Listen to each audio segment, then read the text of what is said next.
జై తెలంగాణ. ఎంతోమంది విద్యార్థులు ప్రాణత్యాగం చేసి సబ్బండ వర్ణాలు అందరూ ఏండ్ల తరబడి కష్టపడితే మనం సాధించుకున్నది భౌగోళిక తెలంగాణ. ఒక్క రాజకీయ రంగానికి తప్ప మిగతా ఏ రంగానికి ఏమీ ఒరిగింది లేదు.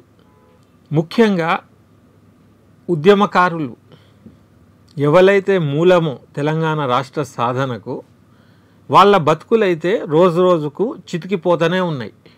కారణం ఏంటంటే వాళ్ళ విలువైన యవ్వనం, వాళ్ళ ఆరోగ్యం, వాళ్ళ సమయం తెలంగాణ ఉద్యమంలోనే వాళ్ళు గడిపేసిండ్రు.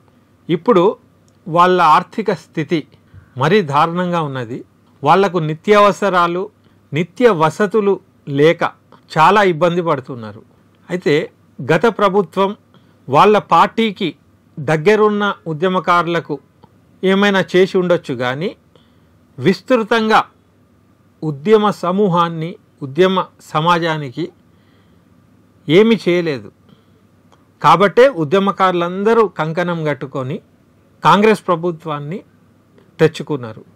కాంగ్రెస్ ప్రభుత్వం కూడా ఉద్యమకారులకు స్థలం ఇస్తామని, ఇంకా సంక్షేమ సౌకర్యాలు ఇస్తామని చెప్పి హామీ ఇచ్చిండ్రు, మేనిఫెస్టోలో పెట్టిర్రు. ఉద్యమకారులందరూ కూడా వాళ్ళ గురించి ఏదైనా గొప్ప ప్రకటన ప్రభుత్వం చేస్తుందేమో అని బాగా ఎదురు చూసిండ్రు.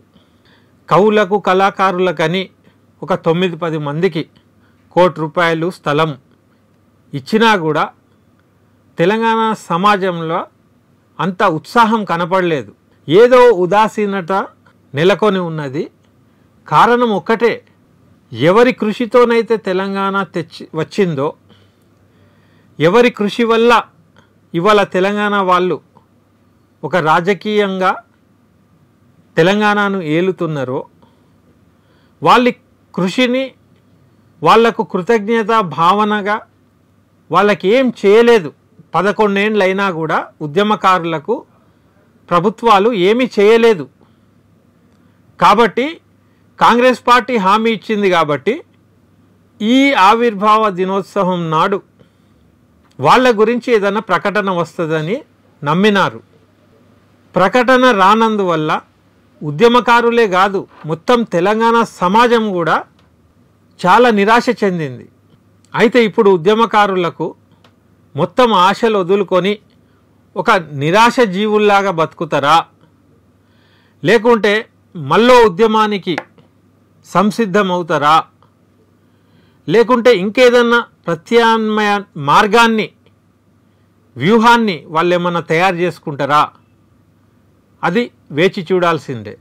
ఆ లోపు కాంగ్రెస్ ప్రభుత్వం సోనియా గాంధీ తెలంగాణ ఇచ్చింది కాబట్టి కాంగ్రెస్ ప్రభుత్వం ఆధ్వర్యంలో వాళ్ళ బతుకులు మారుతాయని వాళ్ళు నమ్మి ఆ పార్టీని తెచ్చిండ్రు. ఇంకా నమ్మకంతోనే ఉన్నారు. వాళ్ళు కంప్లీట్గా నిరాశ చెందే లోపు ప్రభుత్వం గనక గ్రహించి మొట్టమొదలు ఉద్యమకారులకు న్యాయం చేస్తే అసలు ఉద్యమకారులకు మళ్ళీ ఉద్యమం చేసే అవసరం ఉండదు. కాబట్టి ఇప్పుడున్న కాంగ్రెస్ ప్రభుత్వం అన్ని అభివృద్ధులు, సంక్షేమాలు అన్నీ పక్కన పెట్టి మొట్టమొదలు ఉద్యమకారులకు కృతజ్ఞత భావనగా వాళ్ళకి ఇచ్చిన హామీ పూర్తి చేయండి, అంతే. జై తెలంగాణ.